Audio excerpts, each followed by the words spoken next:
un double merci parce que d'abord parce que je suis très content de venir à Clermont-Ferrand pour parler de jeux et d'écrire, et puis découvrir tout le travail qui est fait sur cette plateforme autour du jeu et de l'apprentissage.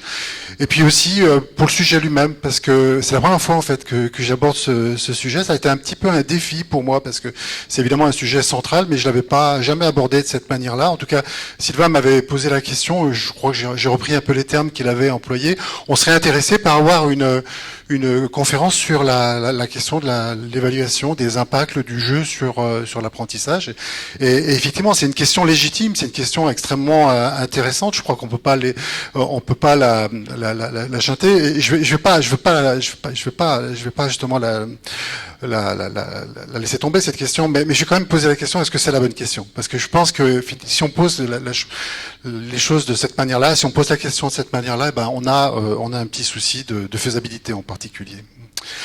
En tout cas, ça m'a rappelé un article de blog que j'avais écrit il y a quelques années autour de cette question. En fait, j'avais complètement oublié cet article. Je suis allé le chercher. Il existe toujours. C'était à l'époque où j'écrivais des articles de blog sur. Pardon, c'est pas ça que je voulais faire. Ah oui, on a perdu l'animation. Ben, c'est pas grave. Vous avez comme ça, c'est divulgaché. Mais bon, c'est pas grave. L'article de blog, en fait, c'était un peu une réaction à un collègue québécois qui venait de faire une enquête sur l'utilisation des tablettes en classe. Et donc, il avait distribué 6000 tablettes dans des classes au Québec. Et il avait fait un questionnaire à la fin. Et il avait dit, bah oui, les tablettes sont bonnes pour l'apprentissage. Moi, je n'étais pas tellement d'accord avec cette manière de faire. Je trouvais ça un peu idiot. Et en réaction, j'avais écrit un article de blog dans lequel je commençais en disant, ben voilà, en 1857, il y a eu un travail qui a été fait, qui était la question de savoir est-ce qu'on met des tableaux noirs dans les classes. Et en 1857, il y a des chercheurs qui se sont intéressés à cette question et qui ont mis des tableaux dans les classes. En fait, ils ont fait même des comparaisons avec des classes avec tableau noir et des classes sans tableau noir. Et ces chercheurs ont démontré que finalement, il y a une petite différence pas si forte. Les classes avec les tableaux noirs, il y avait un peu des meilleurs résultats, surtout en éducation physique et en travail manuel, et que c'était pas le cas dans les classes où il n'y avait pas de tableau noir. Et malheureusement, à cette époque-là, on aurait voulu faire de l'électroencéphalographie pour vérifier qu'il y avait des impacts au niveau du cerveau des élèves, mais ça n'existait pas.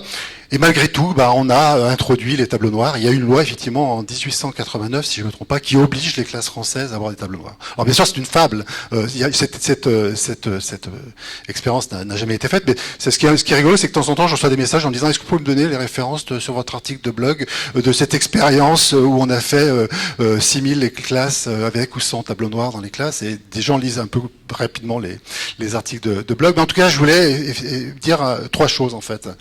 La première chose, à mon avis, c'est c'est un mythe. Il y a trois mythes, en fait. Le premier, c'est il n'y a pas un déterminisme simple entre une technologie et ses effets. Alors, je me présente parce que j'ai oublié de le faire, Sylvain me l'a proposé. Moi, je travaille en sciences de l'éducation, je suis professeur en technologie éducative à l'Université de Genève, et donc je m'intéresse effectivement à la question de l'usage des technologies éducatives, mais ce qu'on sait, c'est qu'il ne peut pas y avoir une relation simple entre une technologie, ce tableau noir dont je parlais. On voit bien que ce qui va compter surtout, c'est la manière dont il va être utilisé dans la classe, et s'il est laissé comme ça au milieu de la classe, il n'aura absolument aucun effet.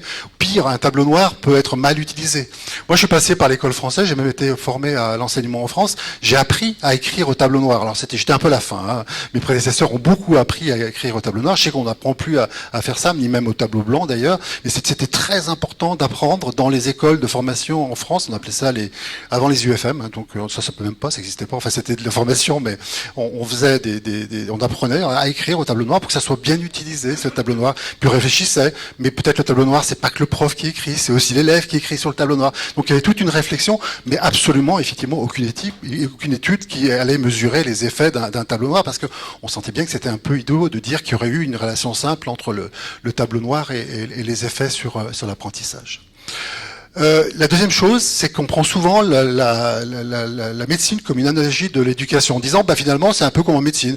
Et on sous-entend finalement que l'éducation, ça serait une espèce de traitement qu'on appliquerait. Si on applique le bon traitement, eh ben, on va avoir les bons résultats. Alors, j'en parle d'autant plus volontiers que si vous regardez ce qui se dit au Conseil scientifique de l'éducation nationale en France, du côté des travaux de Dehaene ou de Ramu, qui va intervenir dans les UFM, c'est un peu le discours qu'on entend quand même, en disant, les enseignants, s'ils utilisent la bonne méthode, eh ben ça va bien marcher, parce que finalement, en fait, moi je crois pas. En fait, je pense que c'est plus compliqué que ça. L'éducation, c'est quelque chose qui va. Je pense que vous êtes éducateur et vous le savez, ça va dépendre aussi de plein d'autres facteurs que la manière dont on interagit, et en particulier de l'étudiant ou de l'élève lui-même. Et puis le dernier mythe que je voulais dénoncer à travers cet exemple, c'était que la scientificité d'un énoncé est corrélée avec le nombre de données collectées. Parce que ça c'est quelque chose qui est très prégnant. Hein. Parmi mes étudiants, ils sont un peu affolés quand en master ils n'ont pas fait une expérimentation avec une centaine de personnes. Ils se disent c'est pas suffisant, c'est pas scientifique, il n'y a pas suffisamment de données pour pouvoir conclure. Alors ça peut être vrai, bien sûr, quand on fait une étude expérimentale, il y a parfois besoin de faire des statistiques et de vérifier que l'alpha de Cronbach il est bien suffisamment haut pour que ça fonctionne. Ça, on est d'accord. Mais pas toujours. Il y a des unités scientifiques qui sont pas forcément liées à le nombre de données collectées. Alors, ça veut dire ça qu'on a, et là, je vais essayer de pointer maintenant un certain nombre de défis que l'on a, justement, quand il s'agit d'aller mesurer les apprentissages, quand il s'agit donc de faire de la recherche sur les usages du jeu en contexte éducatif, parce que c'est un peu ça dont il s'agit. Le premier élément que je voulais dire, c'est que peut-être vous connaissez cette publication qui est assez intéressante. C'était la fin des années 90, je crois que 1999, que des chercheurs se sont dit, mais est-ce que l'enseignement en ligne est aussi bien meilleur que l'enseignement en présentiel? Donc ils sont allés faire une revue de la littérature. La revue de la littérature à l'époque c'était 355 papiers. Actuellement il y a toujours un site, et donc il y a des milliers de papiers qui sont là. Et puis ils ont dit, il y a un phénomène quand même qui ressort, c'est que pour la plupart de ces papiers, il n'y a pas de différence significative. Et ça reprend ce que je viens de dire au sujet justement du nombre de recherches ou du nombre de données. On se retrouve face à un problème, c'est que la science n'est pas capable de trancher sur le fait que si l'enseignement en ligne est meilleur ou moins bon ou pareil que l'enseignement en présentiel.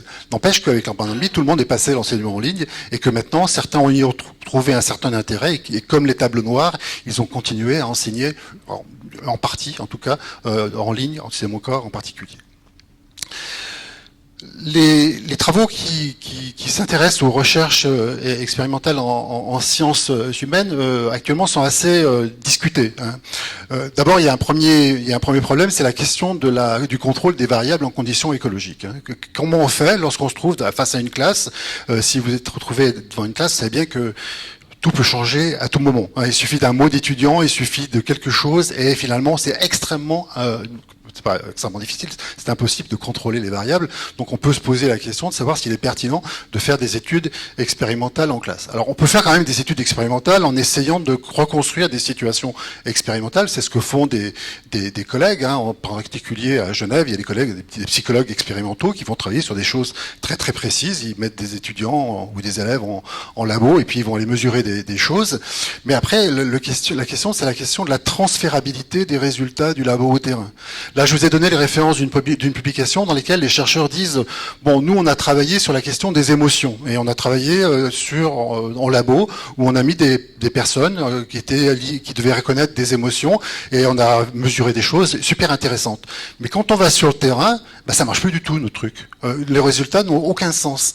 Et pourquoi ils n'ont aucun sens? C'est probablement parce qu'en fait, les émotions, on les reconnaît pas uniquement à partir des éléments que l'on perçoit sur le visage, mais tout un tas d'autres phénomènes, gestuels ou autres, qui font que finalement les travaux qu'on a obtenus en labo, une fois qu'on est sur le terrain, ça marche plus du tout. Je pense que des gens comme vous qui sont dans l'agronomie, vous voyez un peu aussi, ça fait écho à certaines choses qui sont faites dans les labos, où le transfert du labo au terrain est effectivement un peu compliqué.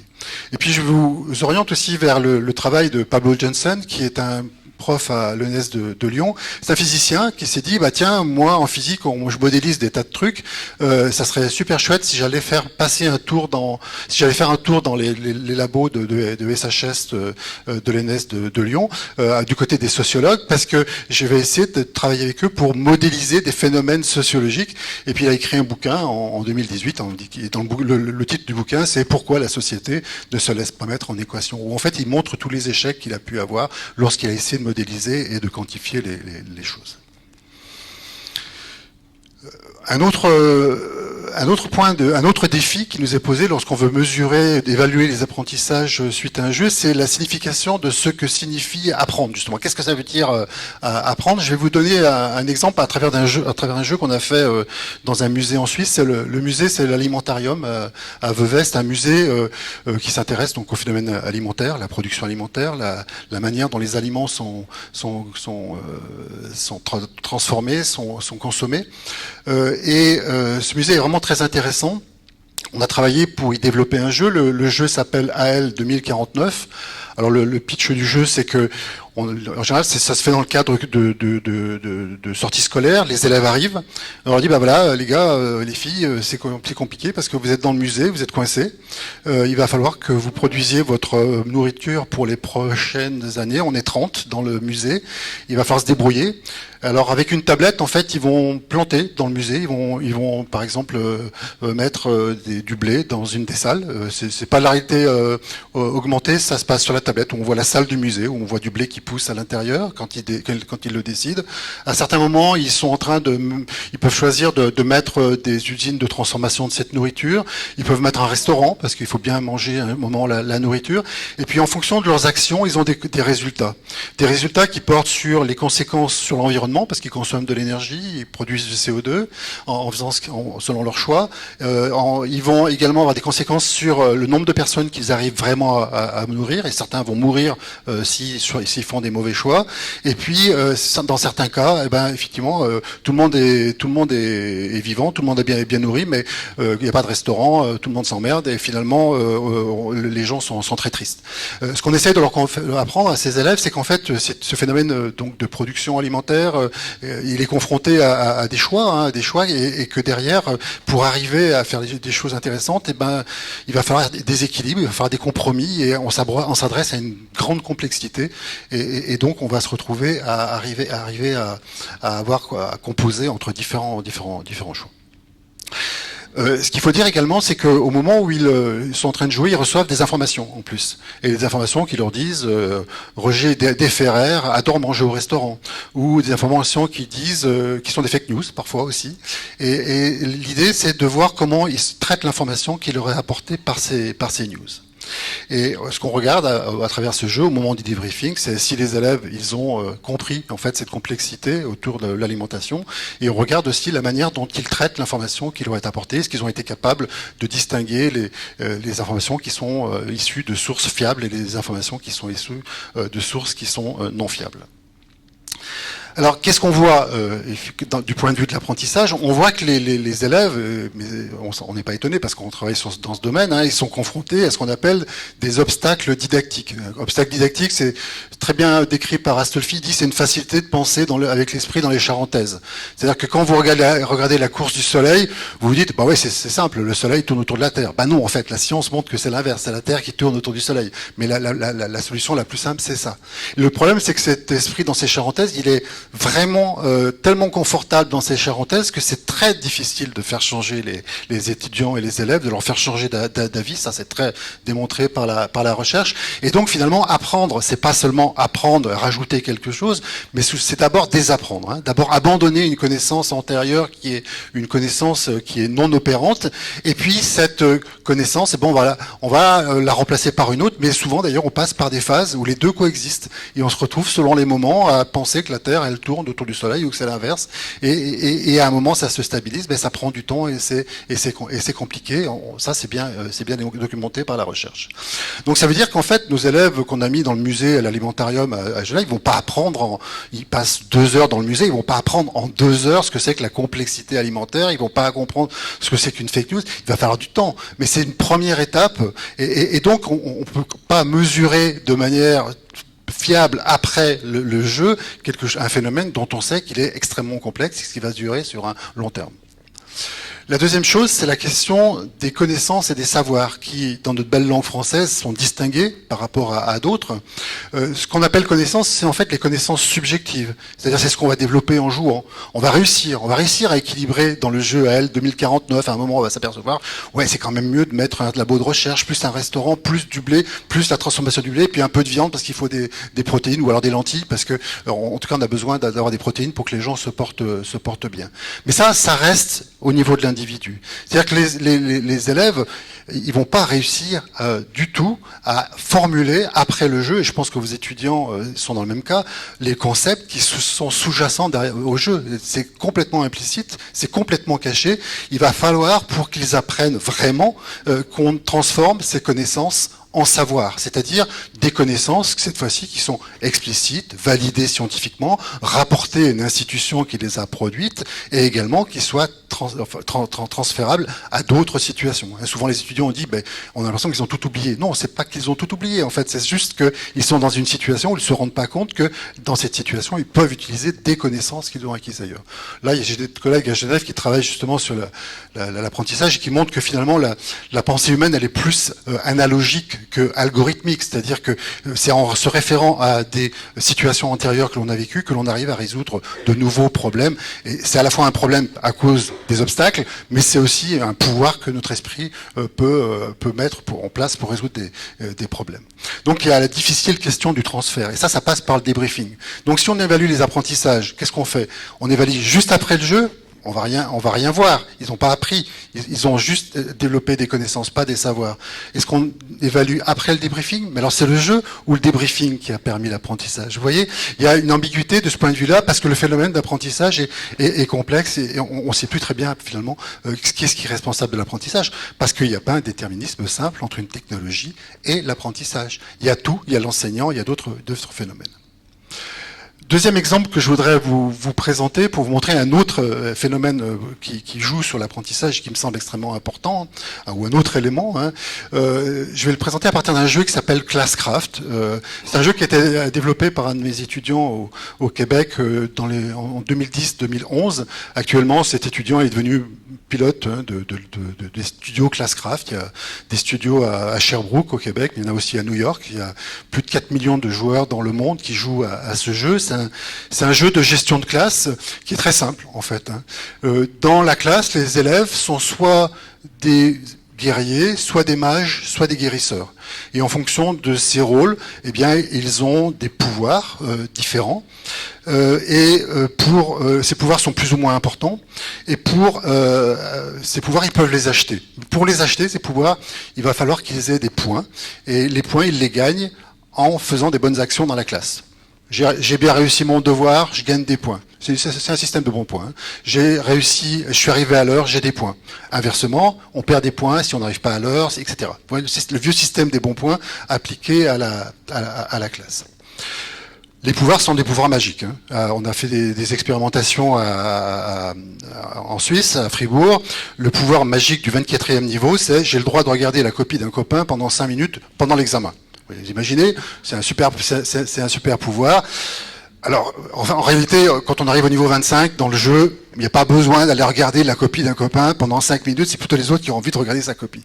Un autre pouvoir que j'avais trouvé amusant au Québec dans une expérimentation, c'est que l'enseignant avait décidé que, c'est les filles qui avaient demandé, 2 filles qui avaient dit, nous on voudrait comme super pouvoir de manger une fondue au chocolat en gardant les fenêtres ouvertes en hiver. Il a dit, ok, c'est le pouvoir du 25 niveau. Elles ont bossé en physique pendant toute l'année, elles ont eu le pouvoir et elles ont bien bêté les autres. Elles ont mangé leur fondue au chocolat pendant le cours de physique au terme de l'année. Voilà le genre de pouvoir que l'on obtient dans le jeu. Ça, c'est la version du jeu qui est décidée à contrôler un petit peu les comportements des élèves pour voir s'ils sont gentils, s'ils sont pas gentils, s'ils se conforment aux règles qui sont édictées par l'école.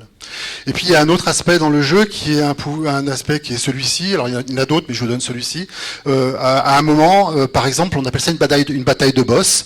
Le boss, il est à gauche. Alors c'est un petit monstre là. Il est pas très méchant, mais il y a un système une roue qui tourne. La roue désigne un élève dans la classe et l'élève doit répondre à une question. S'il répond bien à une question, ben le boss il se trouve attaqué, il perd des pouvoirs, il perd des forces, il perd des points. Alors et au contraire, l'élève en gagne. Et inversement, si l'élève répond mal, et ben c'est le boss qui prend du pouvoir et toute la classe joue contre le boss.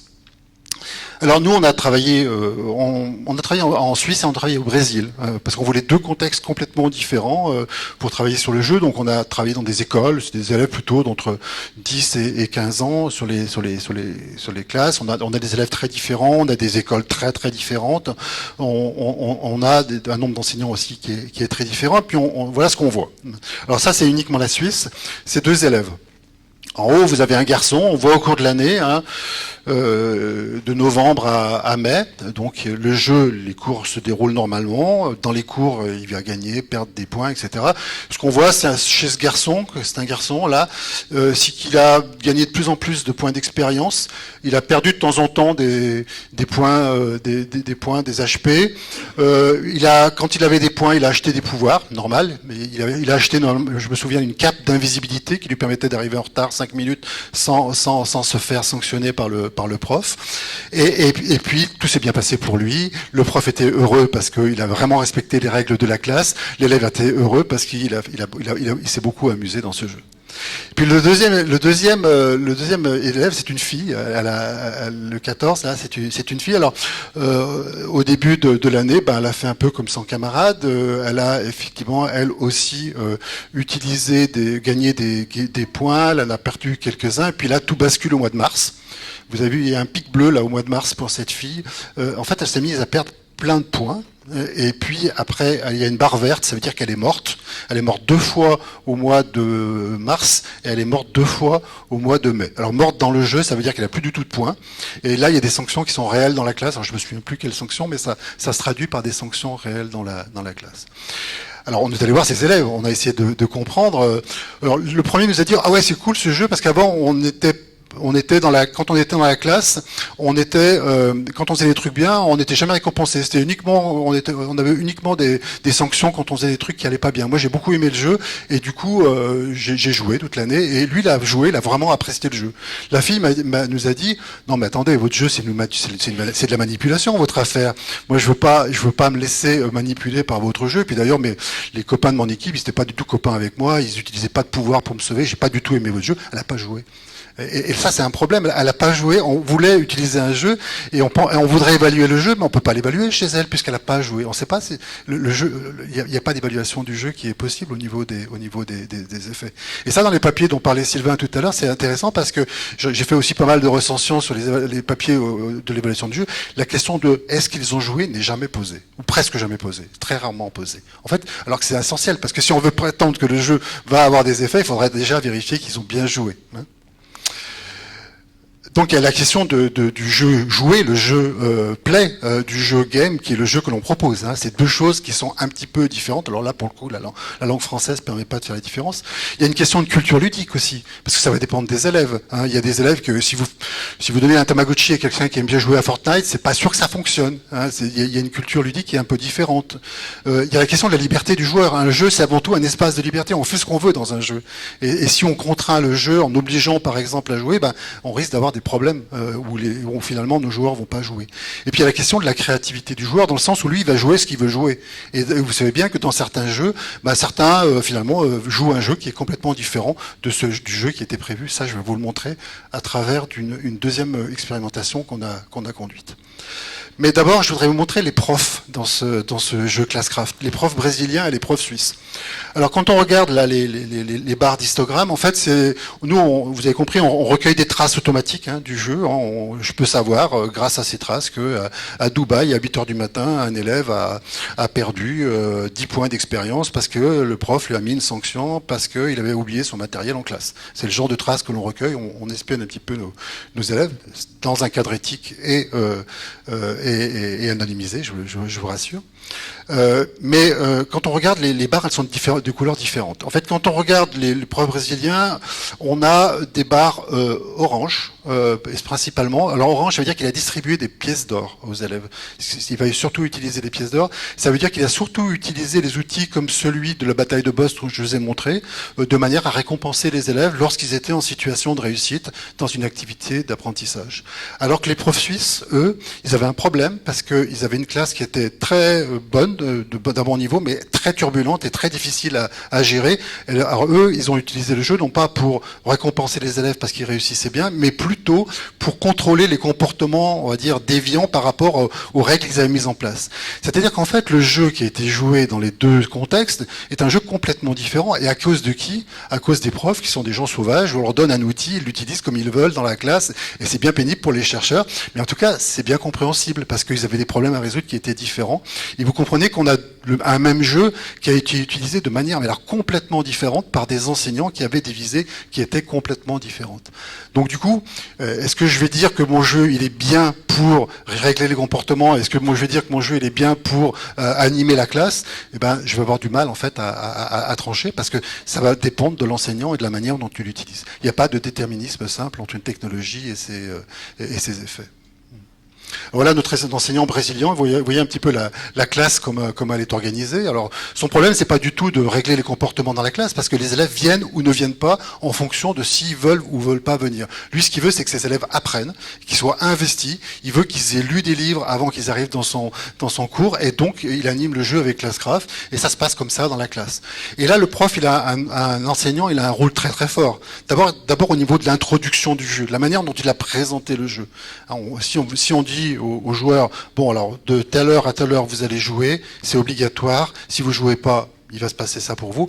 Il y a un petit risque que le jeu soit pas interprété comme un jeu.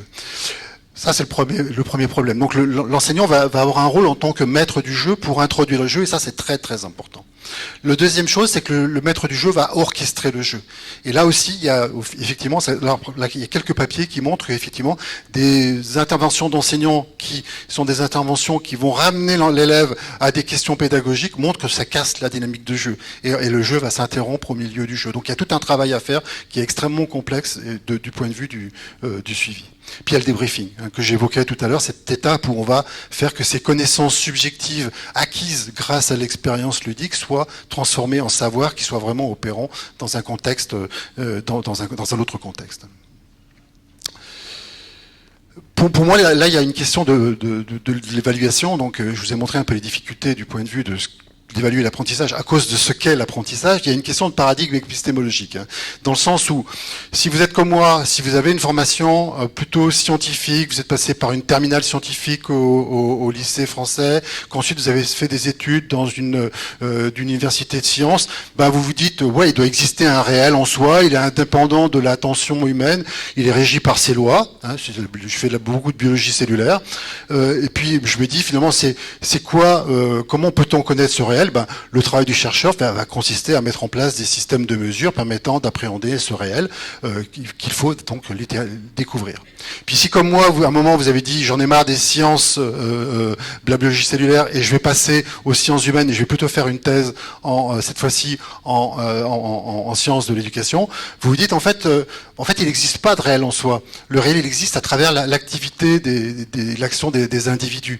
Et si je veux le connaître, je vais le connaître uniquement à travers l'action des individus. Vous voyez, c'est deux postures qui sont tout à fait tenables, qui sont acceptables, bien sûr, mais et qui ne sont pas différenciables. Au sens où on ne peut pas trancher entre les deux. C'est des hypothèses ontologiques et des hypothèses épistémiques qui sont indécidables d'une certaine manière. Mais c'est des postures qui sont affirmées et qui vont avoir un effet important sur la manière dont on va conduire la recherche, la manière dont on va évaluer. Là, je vous conseille, alors j'ai pas mis la référence, c'est Marie-Claude Avenier qui a écrit des choses très intéressantes là-dessus. Alors, c'est fichu? Non, c'est pas fichu. On va quand même pouvoir réfléchir à comment on va pouvoir quand même finalement évaluer. Et je vais pas vous laisser sur des choses en disant on peut pas le faire. On essaye de faire ça dans mon labo. J'ai des doctorants qui travaillent sur ces questions et ce qu'on va faire, c'est qu'en fait on va changer un peu la question. On va se dire, puisque l'expérience est si importante, puisque l'expérience elle est déterminée par le jeu, l'enseignant, le joueur lui-même, bah, il faut qu'on décrive cette expérience. Et on va essayer de décrire l'expérience de l'apprentissage ludique et de comprendre en quoi elle peut être ou pas favorable à l'apprentissage. Alors cette expérience, je vous montre, c'est le seul modèle un peu des sciences de l'éducation que je vous montrerai. C'est un modèle tout bête, hein, dans lequel on se dit finalement l'expérience est déterminée par 4 éléments dans un jeu. Il y a d'abord ce que le joueur il va faire, parce que dans un jeu on fait des tas de choses, donc il faudrait savoir ce qu'il fait, ce joueur, concrètement. On a besoin aussi de savoir ce qu'il perçoit à l'intérieur du jeu, quelles sont les informations qu'il retient du jeu, ou des individus avec lesquels il est, ou des joueurs avec lesquels il est en interaction, ou avec le maître du jeu. Et puis il y a aussi dans un jeu une dimension qu'il ne faut pas oublier, c'est aussi ce qu'il ressent, ça c'est super important. Ce qu'il va ressentir à l'intérieur du jeu, ça va tout changer dans un jeu, selon qu'on a des affects qui sont pour lesquels, qui sont tel ou tel affect, on va dire. On va voir que c'est pas forcément positif d'ailleurs.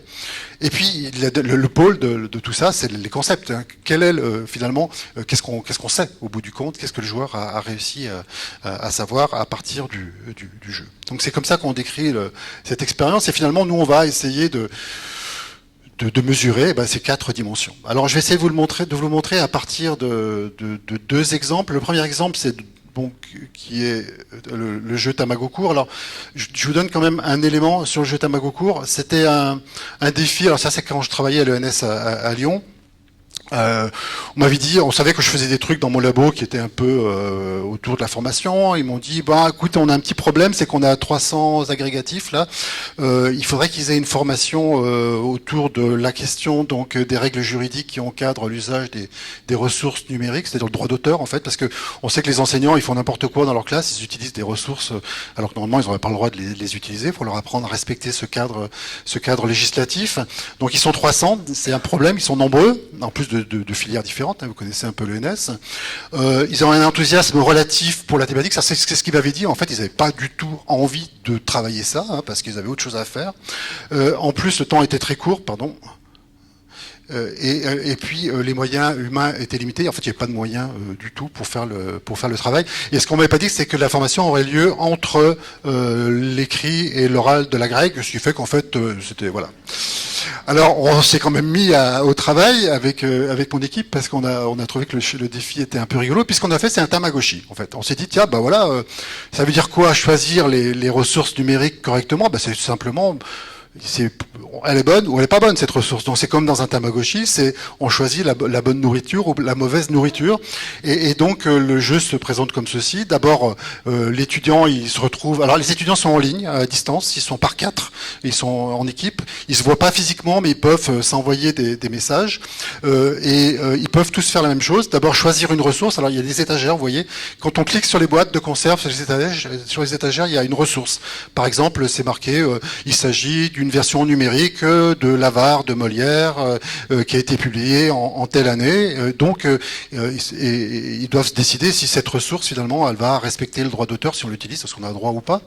Ensuite, il faut la mettre au frigo. Alors là, les autres voient ce qu'on a mis au frigo, donc on sait qu'un tel a sélectionné l'Avare. On peut réagir en disant fais gaffe, celle-là, elle est pas mangeable.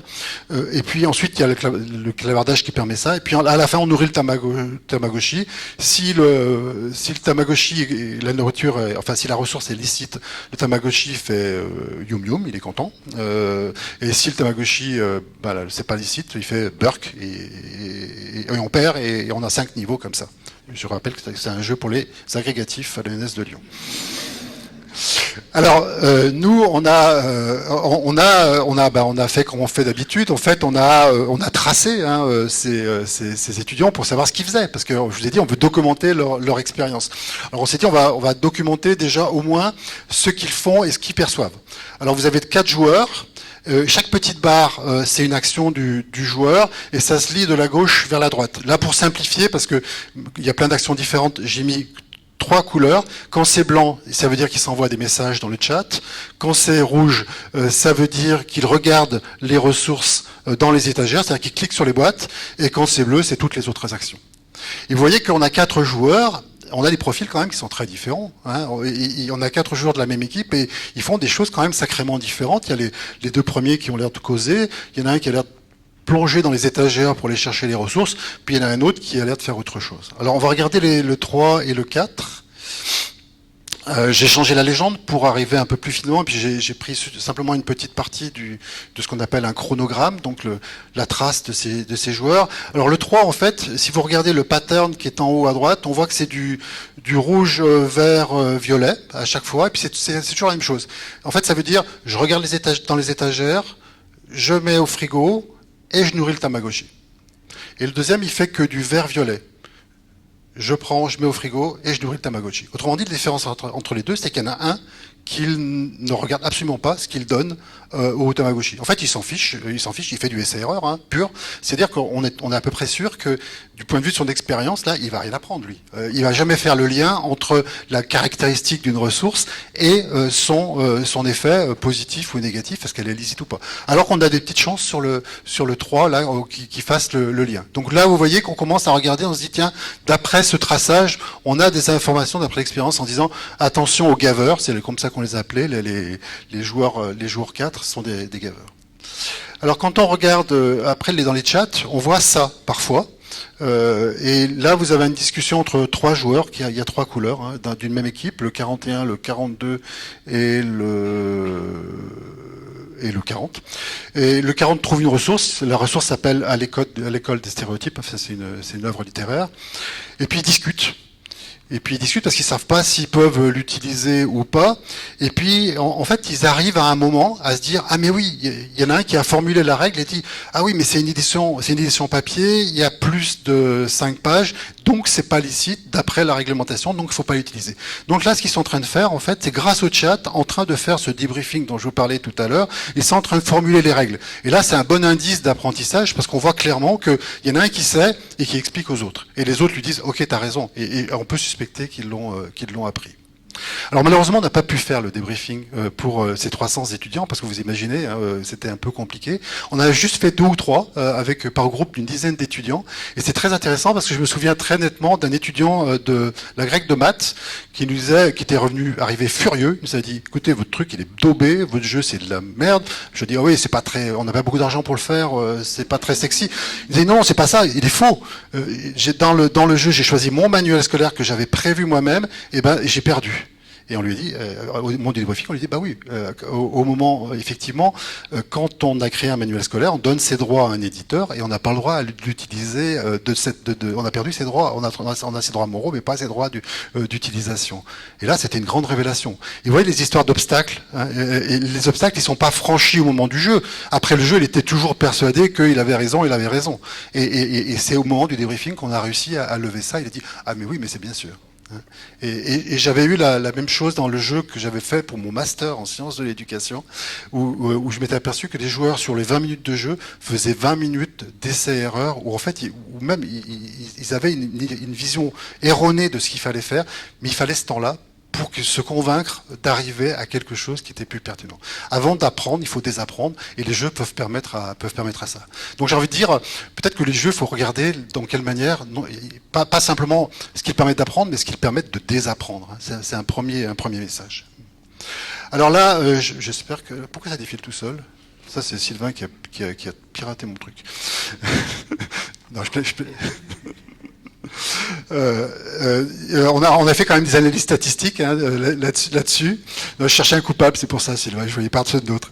On a fait des analyses statistiques et regardez un peu les résultats. Alors dans le jeu, on a 49% d'inactifs, c'est-à-dire qu'ils font très peu d'actions dans le jeu. C'est de l'analyse factorielle. Hein. En fait, on fait du clustering et puis on regarde quelles sont les variables qui décrivent les différentes catégories. On a des gaveurs, alors des gaveurs plus ou moins efficaces, qui sont à 22% au total. Les industrieux, c'est ceux qui réussissent bien, et les collaborateurs, c'est ceux qui sont sans arrêt dans le chat en train d'expliquer aux autres ce qu'il faut faire et qui collaborent. Et vous voyez que là, on a une idée hein, du jeu, s'il marche ou pas, notre jeu.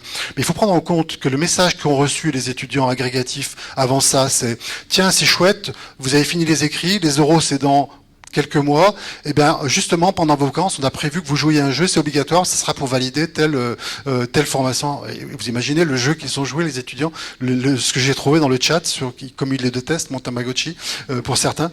Et ça, je veux dire, les résultats auraient été probablement complètement différents si ça s'était fait dans des conditions qui étaient aussi différentes. Je crois que c'est pas forcément le jeu qui était blâmé, c'est la manière dont le jeu a été utilisé et mis en place dans les cours. Alors ça m'amène à dire qu'il y a deux niveaux de modélisation du joueur. Là. Il y a une modélisation qu'on arrive très bien à faire, en fait. C'est la modélisation comportementale. Ça, c'est recueillir ces actions et puis arriver à savoir ce que les... Pardon, il faut que je regarde l'heure parce que je suis en train de parler. Et puis... C'est bon ? Ok. On peut décrire assez bien le comportement. On trace et on a des informations, que ce soit pour Classcraft ou pour Tamagocourt, ça va bien. Et par contre, là aussi plus compliqué, c'est d'un point de vue épistémique. Qu'est-ce que ça veut dire du point de vue de l'apprentissage et quel est le modèle de l'élève du point de vue de l'apprentissage. Et je vais prendre encore un dernier exemple, toujours à partir de Tamagocourt. On s'est aperçu qu'il y avait des étudiants qui tuaient le Tamagotchi. On les a appelés tamagochicides. Alors il y en a qui sont involontaires. Ça, on a pu le vérifier par d'autres sources, en les interrogeant, etc. Alors il y a deux types de tamagochicides involontaires. Il y a ceux qui le font par ignorance, parce qu'ils connaissent pas le droit d'auteur, et voilà, ça rate, ils savent pas faire. Et puis il y en a qui le font par imprudence, c'est un peu les gaveurs, hein, qui se posent pas trop de questions et puis qui vont franchement. Ok. Les deuxième catégorie très intéressante. Ça sont les tamagochicides volontaires. Et ces tamagochicides volontaires, on les interrogeait, ils nous disent mais oui, moi pour savoir si cette ressource elle est licite ou pas, qu'est-ce que je fais? Je l'essaye. Dans un jeu, c'est comme ça qu'on fait. Et donc ce qu'on pouvait interpréter comme finalement un problème du jeu où on avait des étudiants qui échouaient, mais en fait c'est super important qu'ils échouent parce qu'on sait bien que l'erreur est importante pour apprendre. C'est en faisant des erreurs qu'on apprend et c'est en s'appuyant sur ces erreurs qu'on peut apprendre. Alors pour cela, donc du coup, c'était chouette qu'ils tuent le Tamagotchi parce qu'on avait des super Tamagochicides qui ne réussissaient aucun niveau, mais qui en fait apprenaient énormément. Et puis on avait aussi, bien sûr, par contre, quelques tamagochicides, je vous ai dit un mot, qui sont là pour tuer. C'est-à-dire que c'est le rejet du jeu, mais aussi, en voulant tuer le Tamagotchi le plus vite possible, mais ce sont eux qui ont appris, finalement, parce qu'ils étaient super efficaces pour tuer le Tamagotchi. Donc vous voyez la difficulté un petit peu pour aller mettre en lien les comportements et puis derrière ce qui se passe. Et puis on avait aussi, c'est une dernière catégorie, alors ça c'est ce qu'on appelait les Tamagochicides en réunion. Alors ça ils se mettaient à 4 dessus et ça allait très très vite pour tuer le Tamagotchi. Passons. Donc deuxième exemple pour documenter l'expérience d'apprentissage. Là, c'est des expérimentations qui sont en cours actuellement. On est en train de le faire. Alors toujours dans les musées, on aime bien nous travailler dans les musées. Et puis là, c'est aussi une commande. C'était un de mes anciens étudiants qui est actuellement directeur de musée du musée de la nature à Sion et qui me dit Eric, moi ce qui m'intéresse c'est l'anthropocène. J'aimerais bien que les élèves, mon musée, ça soit un musée autour de l'anthropocène et que les élèves de 12-13 ans qui viennent voir un musée comprennent ce que c'est que l'anthropocène. Je dis ouais, ça peut être pas mal, on va essayer de faire un jeu autour de ça. Hein. Et c'est ce qu'on a fait, justement, on a travaillé sur un jeu qui s'appelle Géome. Alors je vais vous décrire un petit peu comment se passe le jeu. Alors dans Géome, donc, ce sont des scolaires qui arrivent dans le musée. Alors le musée, en fait, vous voyez, c'est des animaux empaillés, des roches. Bon, des élèves de cet âge-là, actuellement, ils ont un peu de mal à s'investir sur ce type de choses. C'est pas toujours vrai, il y en a qui aiment ça, mais c'est un peu compliqué parfois. Donc c'était aussi pour ça qu'il y avait cette demande autour du jeu, mais il y avait aussi surtout cette idée de faire passer des connaissances complexes. Hein, l'anthropocène, c'est-à-dire notre rapport à la nature. Avant, on était dans la nature. On savait que quand on avait des effets sur la nature, ça nous revenait directement parce qu'on était de la nature elle-même. Il n'y avait même pas le mot nature pour distinguer l'homme de la nature. Et puis maintenant, on s'est distancié de cette nature et puis on la considère comme des ressources que l'on doit exploiter. Donc les élèves arrivent et ce qu'on leur dit, allez-y les gars, allez-y les filles, vous avez une tablette, allez chasser le plus d'animaux possible et on y va. Et puis, qu'est-ce qui se passe? Eh bien, il y a un arbre de vie qui décline à l'intérieur du jeu, parce que en fait, chaque fois qu'ils chassent, ils dépensent de l'énergie. Hein, chaque fois qu'ils exploitent des ressources. Puis là, on fait on fait un débriefing. Alors les élèves comprennent bien. Ah oui, oui, effectivement, on a épuisé de l'énergie parce qu'on a collecté des ressources de manière inconsidérée. Peut-être qu'on n'aurait pas dû y aller aussi fort. Puis il y en a qui nous disent, ah moi j'ai rien fait, moi, pourquoi ça a décliné? Ben oui, c'est ça l'anthropocène. Ben, il y a des gens, il y a Bernard Arnault qui voyage en jet privé. Toi, tu prends ton vélo et tu pédales, mais c'est le CO2 de Bernard Arnault, c'est le même que le tien, et puis il a un effet sur ton CED à toi. Et donc il y a un premier débriefing après ça, où ils comprennent que finalement cette histoire c'est une histoire collective. Et là, on a joué sur les émotions, c'est-à-dire vous comprenez quand c'est un jeu, on peut pas gagner la première partie du jeu, on est obligé de perdre, et on crée une grande frustration. Alors sans la vérifier, expérimentalement, on a regardé, ils sont très frustrés à la fin du jeu. Il y a une tête de mort qui apparaît sur le jeu. Vous avez perdu, ils ont tous perdu en même temps. On entend oh dans tout le musée, tous les élèves, voilà. Parce qu'on sait que l'expérience de jeu, on sait que cette émotion peut déclencher des phénomènes du point de vue de l'apprentissage. Ils ont envie de résoudre ce problème. Il ne faut pas qu'elle soit trop forte, cette frustration. Il ne faut pas qu'elle soit trop violente non plus, parce que voilà. Mais on sait que c'est un moteur en fait pour ensuite aller continuer et puis changer de jeu. Dans le deuxième jeu, ils sont plus des prédateurs de la nature, mais ils sont des chercheurs dans la nature. Ils essayent de comprendre. Ils vont justement essayer de résoudre des controverses scientifiques, des polémiques. On dit que le mouton a été tué par le gypaète barbu. Ils vont aller s'apercevoir que les gypaètes, en général, ça chasse pas trop les moutons, et puis que même si le berger dit ça, peut-être qu'il se trompe, même s'il est de bonne foi. Et puis on réfléchit sur la qualité de l'information, comment on peut la décoder, et puis surtout de toute la complexité de la nature et la manière dont les choses sont interconnectées dans la nature. Et puis on débriefe à la fin sur ça, sur cette complexité. On débriefe également sur la question des controverses et la manière dont l'information peut être traitée pour qu'elle soit valide. Alors, ce qu'on fait là dans ce jeu, pour compléter, je vous disais qu'on essaye donc de travailler sur l'expérience de jeu. Ce qu'on fait, c'est qu'on trace les affects, en fait, et on le fait à l'intérieur du jeu lui-même, parce que ça c'est compliqué d'avoir les émotions ressenties par les joueurs. Alors dans le jeu, comme ils ont un boss qui leur dit ce qu'il faut faire, eh bien on leur demande à un moment de dire comment vous sentez-vous, et puis donc ils vont glisser sur leur personnage, ils vont le colorer avec un sentiment, et ça nous permet de vérifier en particulier par exemple, qu'ils ont bien été frustrés à la fin de la première partie et qu'ils sont très heureux à la fin du jeu lorsque finalement ils ont réussi à gagner collectivement. On trace évidemment ce qu'ils font, ce qu'ils perçoivent. Alors, je vous ai mis un peu le fichier. Là, c'est le forme CSV. C'est tout bête. C'est un fichier horodaté où on voit l'identifiant du joueur, qu'est-ce qu'il fait à chaque moment. Et puis, on fait des enregistrements vidéo. Et puis après, on traite tout ça. On fait encore des chronogrammes. Alors, cela se lise du bas vers le haut. Et puis, on regarde le chronogramme qui est à gauche. Bon, pour vous, c'est du charabia, mais moi qui ai l'habitude de regarder ce genre de trucs, ce que je veux vous dire, c'est que c'est génial parce qu'ils ont fait plein de trucs. Il y a plein d'interactions avec la muséographie, alors qu'on n'en avait pas beaucoup lorsqu'il y avait des visites plus classiques. On voit qu'ils sont sans arrêt en train de regarder l'arbre de vie pour vérifier qu'il monte. Donc, ça veut dire qu'ils sont engagés dans le jeu. Voilà ce qu'on voit. Et puis, ce qu'on a fait, vous le voyez peut-être à droite, je ne sais pas si c'est suffisamment visible, mais il y a une des filles là qui a une caméra GoPro sur l'épaule, et ce qui fait qu'on peut voir ce qui se passe. Donc on s'était dit notre jeu il est chouette, ça a vraiment bien marché. Bien joué les gars, super. Et puis en fait on a regardé on a fait des analyses vidéo, et puis on s'est aperçu qu'en fait ils avaient complètement changé le jeu qu'on avait prévu. C'est-à-dire que la deuxième partie pour nous c'est un jeu d'enquête, il faut résoudre un problème.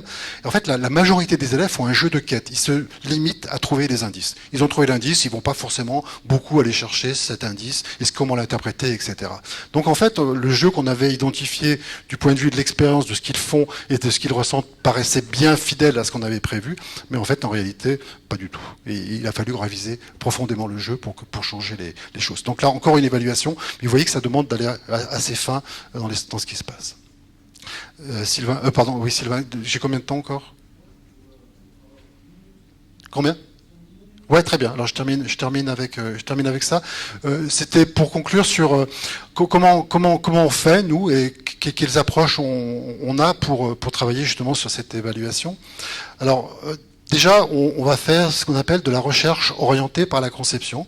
C'est-à-dire qu'on va considérer qu'il n'y a pas lieu de séparer théorie et pratique, surtout dans ce domaine de l'éducation, et qu'il faut qu'on travaille ensemble, praticiens et chercheurs. Et des fois, d'ailleurs, les chercheurs sont aussi les praticiens, et les praticiens sont aussi les chercheurs. C'est-à-dire qu'on va mettre en place une recherche qui articule les deux, qui est une recherche qui est collaborative, donc je viens de le dire, qui est une recherche qui est contributive, parce que ce qu'on essaye de faire, c'est pas de la recherche pour la recherche, mais c'est d'améliorer les choses.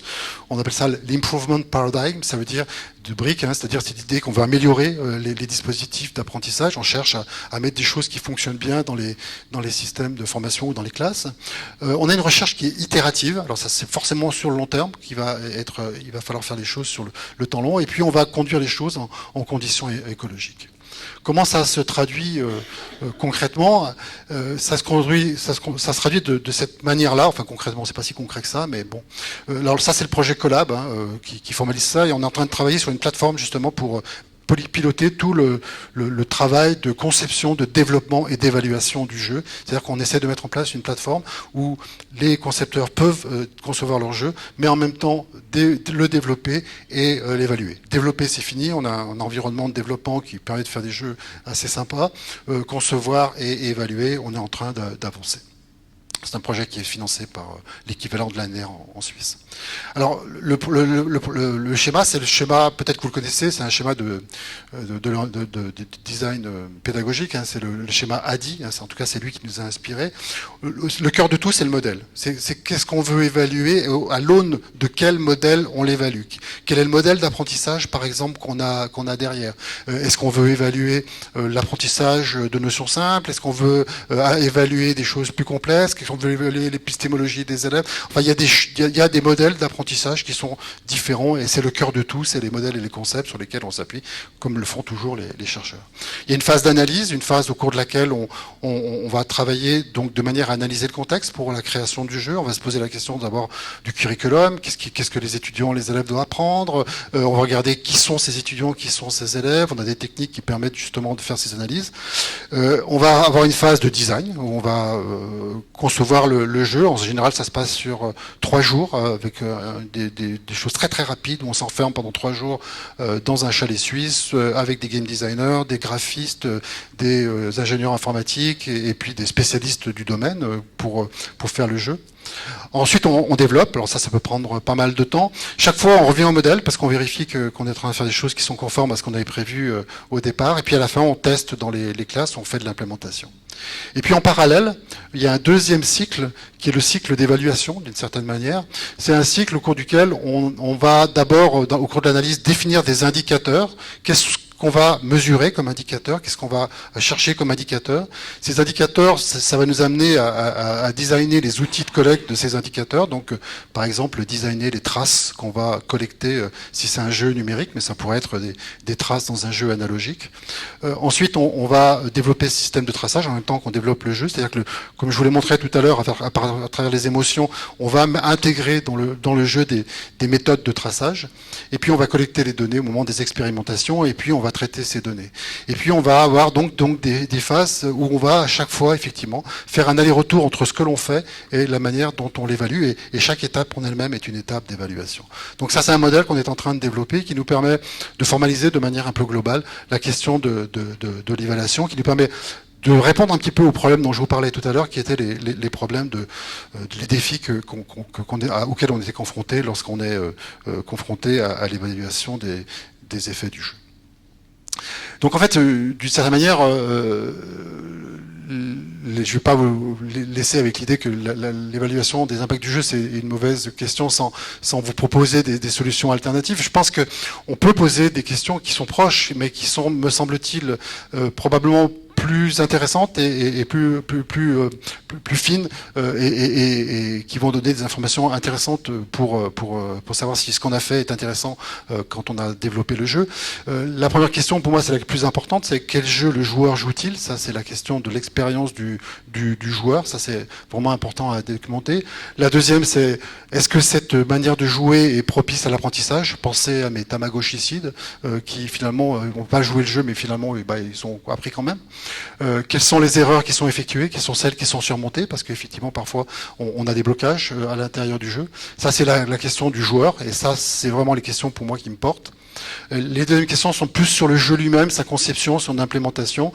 C'est finalement des questions aussi de quel savoir on met à l'intérieur du jeu, quelles sont les mécaniques ludiques que l'on va associer à ces savoirs, quelles interactions on voudrait favoriser pour que ça marche, et puis comment finalement intégrer le jeu, en particulier quel rôle pour l'enseignant qui va devenir maître du jeu. Voilà, tout ça est un peu développé dans deux ouvrages. Le premier qui est paru il y a 2 ans, qui est chez Retz, et puis le deuxième qui est paru la semaine dernière, qui est paru chez Octares, où je développe un peu ces questions. Puis là, je suis désolé si j'ai trop dépassé. J'ai complètement zappé le timing, et puis je crois qu'il est temps de... J'espère que ça a inspiré en tout cas des questions et qu'il y aura des débats. Merci à vous.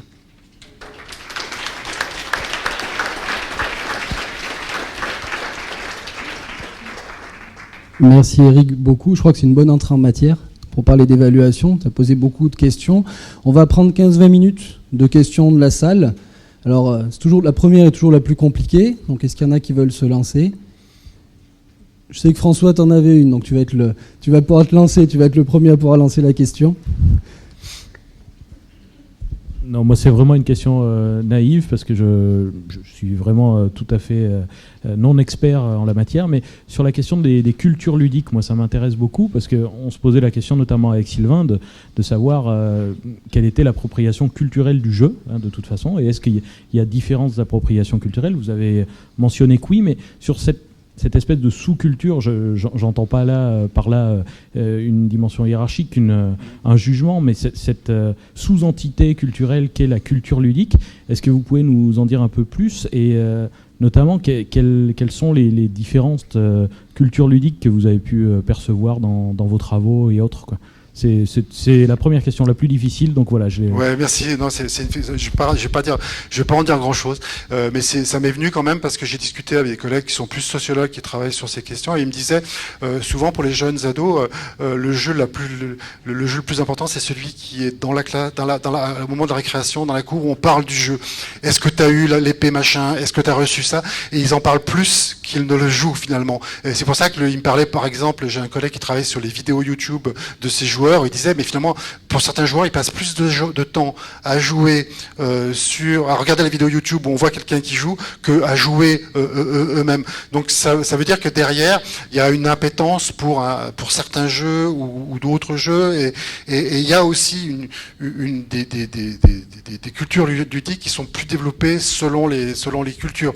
Alors moi, j'ai eu par exemple à un moment à travailler à Shanghai où j'avais un cours sur le jeu, et je commençais toujours le cours en disant à mes étudiants, est-ce que vous pourriez, moi je leur écrivais jeu en français, jeu en anglais, donc play et game et playing, et puis je leur disais, est-ce que vous pouvez m'écrire en chinois? Ils défilaient et puis ils m'écrivaient, mais 50 idéogrammes sur le tableau, parce qu'en fait, ils ont une telle culture ludique qu'ils ont beaucoup, c'est un peu, vous savez, les Inuits avec la neige, là. Eux, ils ont une telle culture ludique qu'en fait, finalement, ils ont beaucoup de mots pour décrire un phénomène que nous, on voit de manière assez simpliste.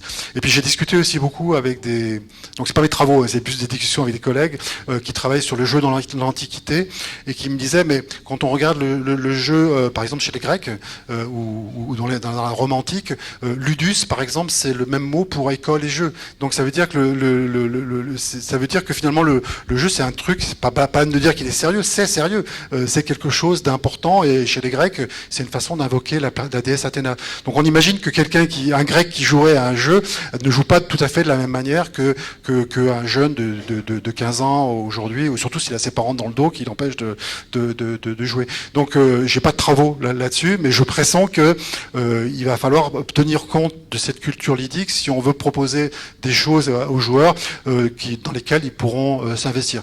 Mais tout en disant ça, je disais aussi que le joueur est souvent ouvert, il a envie de découvrir d'autres jeux, et que c'est rare quand même qu'on bloque sur un type de jeu. J'ai joué récemment à Clodo Games, c'est le jeu dans lequel on est un clochard et on veut dormir à Versailles le soir, mais il faut mettre des filles sur le trottoir, il faut tuer des gens, etc. J'ai joué à ce jeu parce que je me souviens de discussions sur des forums de discussions qu'il y avait eu, de gens qui disaient mais c'est horrible ce jeu, et les joueurs disaient Mais non, c'est pas horrible. On sait bien que c'est pas pour de vrai, on sait bien que c'est du jeu, mais ça permet de comprendre ce qui se passe derrière lorsqu'on est à la rue et lorsqu'on fait des choses. Vous voyez, et vous voyez le recul aussi, c'est là que je voulais dire, le recul par rapport au jeu lui-même. Culture ludique, c'est de ne pas se laisser illusionner par le jeu. D'ailleurs, c'est le titre du bouquin, le paradoxe du marionnettiste, que j'ai passé un peu rapidement. C'est l'idée qu'on peut être illusionné à un moment par le jeu et finalement être enfermé dans le jeu, alors que là, j'ai un peu fait un plaidoyer pour un moment. Si on veut apprendre, il faut en sortir. Il faut donc ce debriefing en particulier. Ouais. Désolé, j'ai répondu un peu longuement. Alors, je vais commencer ici. Je donnerai la parole ensuite devant. Bonjour, merci pour la présentation, c'était super. J'ai une question donc d'un point de vue d'un ingénieur pédagogique où j'aurais tendance pour n'importe quel dispositif d'apprentissage de vouloir chercher quelque chose de concret pour prouver l'efficacité. Parce que on voit le phénomène dans le monde pédagogique de du coup ça se fait, donc on finance un projet pour le faire, sans pour autant forcément réfléchir à mais est-ce que ça apporte réellement quelque chose, est-ce que ça a réellement un effet, ou est-ce qu'on finance des trucs parce que c'est tendance, ou voilà. Et du coup je voulais savoir ce que vous en pensez, parce que du coup j'ai bien entendu l'aspect peut-être, est-ce que évaluer l'efficacité d'apprentissage n'est pas forcément la bonne moyen de s'y prendre. Et pour autant, j'aurais tendance à vouloir le faire quand même, si ce n'est pas que pour donner quelque chose de, même pas forcément de qualitatif, mais quelque chose de concret derrière. Pourquoi est-ce qu'on utilise un dispositif d'apprentissage? C'est un jeu ou rien d'autre? Donc je suis juste curieuse de ce que vous en pensez. Oui, je comprends très bien la question. Puis bien sûr, moi aussi, j'étais soumis à ce type de pression, d'une certaine manière. Mais on vous paye, on vous finance, on vous donne de l'argent. Il faudrait peut-être que le truc que vous faites soit efficace, quoi. Prouvez-nous un peu que c'était efficace. Alors bon, de temps en temps, moi, je leur ressors mon histoire du tableau noir en leur disant, l'efficacité, elle est souvent démontrée par l'adoption. Par exemple, sur le jeu Classcraft, personne ne me pose plus cette question. Il y a 4 millions de joueurs, il n'y a personne qui a démontré, y compris moi qui a beaucoup travaillé sur les traces de Classcraft, que le Classcraft était un jeu très efficace sur l'apprentissage, mais il y a quand même plus de 4 millions de joueurs et un nombre d'enseignants énorme qui l'a fait. Après, ça ne résout pas votre problème, parce qu'avant d'arriver à 4 millions de joueurs, ça va être compliqué. On m'a posé la même question, par exemple, pour Tamagoku. On m'a dit, mais maintenant, il faudrait évaluer les élèves après le jeu, pour voir s'ils savent. Et j'aurais dit, mais pourquoi vous voulez faire ça? On a un tableau de bord, on sait exactement ce qu'ils ont fait. On sait qu'ils sont arrivés au niveau 5. S'ils sont arrivés au niveau 5, ça veut dire qu'ils ont répondu correctement à pour telle ressource et telle ressource. Ça veut dire qu'ils savent. En fait, je ne suis pas sûr qu'ils savaient tant que ça, parce qu'ils ont pu réussir dans l'équipe, etc. Mais en gros, c'était ça. Moi, je pense que c'est un peu une mission impossible. Il faut résister à ces pressions. Il faut leur raconter des histoires de tableau noir pour leur dire que franchement, parce qu'on peut pas répondre, je pense pas qu'on puisse répondre à ça. Et si on se met en position d'y répondre, on se met dans une très très mauvaise position. Ce que je vais faire plutôt, c'est essayer de leur dire, voilà, j'ai documenté ce qui s'est passé, regardez les traces de mes joueurs, regardez ce qu'ils ont fait à l'intérieur du jeu. Je vais leur montrer aussi quand ça marche pas, comme je vous l'ai montré pour Géo, en leur disant, je croyais que les traces montraient que ça a bien marché, puis quand on regarde finalement un peu plus en détail les vidéos, on s'aperçoit qu'en fait non, ils n'ont pas fait du tout le jeu qu'on avait prévu qu'ils fassent, mais on a amélioré parce qu'on a ce schéma où on recommence. Et maintenant, par contre, on sait bien pourquoi ça marche pas. Et on sait très bien comment on a le jeu. On fait une expérimentation la semaine prochaine, lundi. Moi, je suis très très confiant sur le fait que le jeu, on aura les effets que l'on attend. Alors les effets qu'on attend du point de vue du comportement du joueur, pour peu que l'enseignant arrive à l'heure, avec les élèves qui sont en forme. Enfin, vous voyez, tout un tas de phénomènes qui peuvent aussi être présents, qui vont perturber les choses. Mais je pense qu'il faut résister franchement à ce genre de questions. Je suis désolé, j'ai pas d'autres solutions simples. D'abord, merci pour votre présentation très stimulante. Moi, ce qui m'a frappé, c'est dans la question de l'évaluation des apprentissages, c'est le rôle des interactions sociales autour du jeu. Donc, il y avait l'exemple frappant là, des élèves avec les enseignants, où tu as parlé des maîtres du jeu. Voilà. Donc, on voit bien que selon l'objectif du maître du jeu, ce qui se joue et ce qui s'apprend n'est pas la même chose. Et puis l'exemple des normaliens là, qui finalement, entre eux, interagissent entre eux pour savoir ce qu'il faut faire, pas faire, etc. Donc finalement, est-ce qu'il n'y a pas dans la question de l'évaluation des apprentissages des modèles de jeu selon le type d'interaction sociale qui se passe, le joueur tout seul avec son jeu, le joueur qui peut être en équipe pour échanger des idées, ou alors un guide par un professeur ou un animateur de développement, par exemple, qui veut amener des gens à réfléchir. Oui, alors oui. Oui, moi je suis persuadé. Notre modèle, d'ailleurs, c'est sur ça qu'on se base. Alors, peut-être déjà, avant de répondre à la question, une première chose, effectivement, pour moi, le jeu, c'est un espace à part. C'est le côté, vous savez, cercle magique de Huizinga, hein, le jeu séparé du monde réel. Donc, ça veut dire que quand on joue, il n'y a plus d'étudiants, il n'y a plus de profs. Il y a un maître du jeu et il y a des joueurs. Hein. C'est très important, mais c'est aussi important à la fin qu'on arrête ça et puis qu'on ressorte. Donc c'est le sens du briefing, pour rentrer dans ce cercle magique, pour qu'on donne un autre sens à ce qui se passe. Hein. Ça, c'est la première chose. La deuxième question, alors effectivement, nous, on raisonne en termes d'interaction épistémique. Hein. Alors qu'est-ce que ça veut dire une interaction épistémique? Ça veut dire on va interagir et ça va favoriser l'apprentissage. Alors il y a un premier type d'interaction épistémique, c'est lorsqu'on interagit avec, par exemple, le Tamagocourt, on essaye un truc, on pense que c'est bon, et puis on revient, non, c'est pas bon. On réessaye un autre truc, et là, on se dit, ah oui. Donc, premier type d'interaction avec le jeu lui-même, on va avoir une première forme d'interaction qui va nous permettre d'apprendre par essai, en interagissant avec le jeu, qui est un système d'évaluation, en fait, ce jeu d'évaluation de nos connaissances. Il va nous dire, non, t'as faux, non, t'as juste, non, t'as faux, non, t'as juste. Et puis, à un moment, on va s'adapter, et puis on va faire que du juste, même si on n'est pas convaincu, comme cet agrégatif dont je parlais tout à l'heure, qui, finalement, par dépit, donnait pas son manuel au Tamagotchi, mais il était convaincu normalement, il aurait pu le donner. Hein. Ça n'a pas fait changer, mais quand même, il y a ses premières interactions.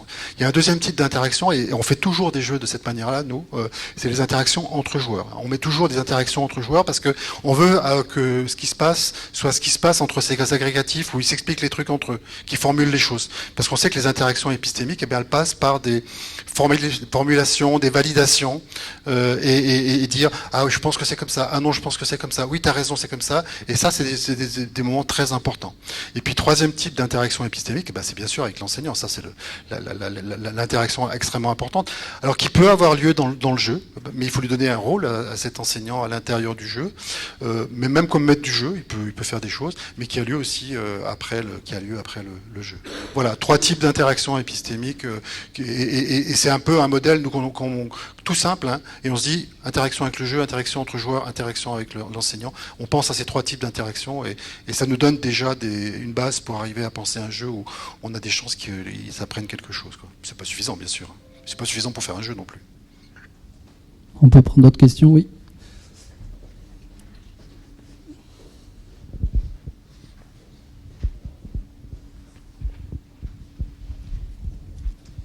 Oui, merci. Vous parliez tout à l'heure des interactions entre joueurs. C'est toujours collaboratif, jamais compétitif? Jamais, pardon? C'est toujours collaboratif, jamais compétitif? Alors pour moi, c'est toujours compétitif. Par contre, la compétition, elle n'est pas forcément entre équipes ou entre joueurs. Mais il n'y a pas de jeu s'il n'y a pas de compétition. La compétition, elle est avec le jeu. Il y a forcément un moment où contre le concepteur du jeu, c'est-à-dire qu'il y a un défi. Ah oui, d'accord. Il y a toujours un défi à résoudre. Hein. C'est pour ça que s'il n'y a pas de défi, pour moi, c'est la dimension, ce que dit Kaiwa, la dimension agonale du jeu. Hein. Alors il y a d'autres jeux, la balançoire. Enfin, c'est autre chose comme jeu, mais il n'y a pas de compétition. Mais pour moi, dans un jeu, surtout pour l'apprentissage, parce que l'apprentissage, pour moi, il est lié. Il n'y a pas de savoir sans problème. Hein, et ça, c'est pas moi qui dis ça, c'est Bachelard. Hein. On peut pas, on ne sait pas. Ce qui est important d'ailleurs, c'est pas tellement le savoir lui-même, c'est le problème qu'il permet de résoudre. Et donc les jeux permettent ça, permettent de mettre en place ce type de situation où on résout un problème. Après, je comprends votre question. C'est la question: est-ce qu'on met des compétitions entre joueurs dans certains cas pour essayer de mettre plus d'émulation et des choses comme ça? Ouais, ou alors, est-ce que ça risque pas d'être contre-productif du coup? Alors il y a des travaux effectivement qui documentent un petit peu ça et qui disent effectivement quand on met un peu trop de pression dans le jeu, quand on stigmatise des étudiants parce qu'on les met tout en bas du tableau d'honneur ou des choses comme ça, ben là on se retrouve avec des effets contre-productifs du point de vue de l'apprentissage. Là je dirais que c'est probablement relativement bien documenté, ou en tout cas on a des éléments pour penser que c'est juste. Mais de toute façon, dans le milieu éducatif, je dirais quand on met la valeur compétition en avant, en général ça coince. Et comme moi je travaille avec des enseignants tout le temps pour développer les jeux, ou alors c'est pas forcément des enseignants, ça peut être des médiateurs de musée, mais en tout cas des gens qui vont faire jouer. Quand on parle de compétition, ils me disent non, là, pas de tableau d'honneur, pas de machin, ça c'est pas important. Surtout quand un jeu comme Géome, quoi, ça n'a pas beaucoup de sens si on promeut la collaboration dans la première partie du jeu en disant vous avez échoué parce que vous avez été en compétition. Alors de pour il y a de la compétition, d'une certaine manière, et après on va l'encontrer. Il y a un message aussi. Après, je sais qu'il y a aussi des jeux qui ont été faits sur la base de la compétition, ça existe. Ouais. Il y avait une autre question, oui. Bonjour, merci beaucoup. Moi, je mesure l'ampleur des études qu'il y a autour de ces jeux-là. Moi, je découvre un peu. Et j'ai une question, parce que vous avez beaucoup évoqué la notion de maître du jeu. Mais comment faire en sorte que... comment inciter, motiver, mobiliser des gens à jouer en sachant que ce sont des jeux, on peut avoir des jeux pour apprendre, oui, et ils vont savoir que c'est pour apprendre sans qu'il y ait de maître du jeu. C'est-à-dire voilà, leur proposer un lien, enfin je parle d'un jeu voilà, qu'on est en train de développer en particulier, on leur envoie un lien, on leur dit voilà, testez-vous vous-même et puis confrontez aussi vos... c'est de l'auto-questionnement, on va dire. Alors c'est un jeu un peu sur leur savoir, leur connaissance, et c'est de l'auto-défi, on va dire, ou du jeu soi-même à partager avec d'autres. Et comment ça peut être durable. Moi, on est complètement en débutant sur le sujet, mais moi, ça m'intéressait de savoir comment les engager dans le jeu, d'une oui, certaine c'est ça. manière. Et qu'ils y reviennent, et qu'ils ne le fassent pas qu'une fois par curiosité, mais qu'ils aient envie d'y revenir. Voilà. Alors, nous, l'expérience qu'on a là-dedans, c'est qu'on prend beaucoup de soin à cette phase, en étant maître du jeu. Je donne un autre exemple de maître du jeu. J'ai fait une formation à Genève il y a 2 ans, là, et c'était pour des enseignants du secondaire dans un établissement scolaire de type lycée. C'était autour des usages du numérique. On faisait jouer un escape game, et on est allé la veille. On a mis des bandes de jaune, danger, ne pénétrez pas dans cette classe, danger d'explosion. Et le lendemain, je suis arrivé, j'avais un casque de chantier sur la tête. Je leur dis, ils ne me connaissaient pas.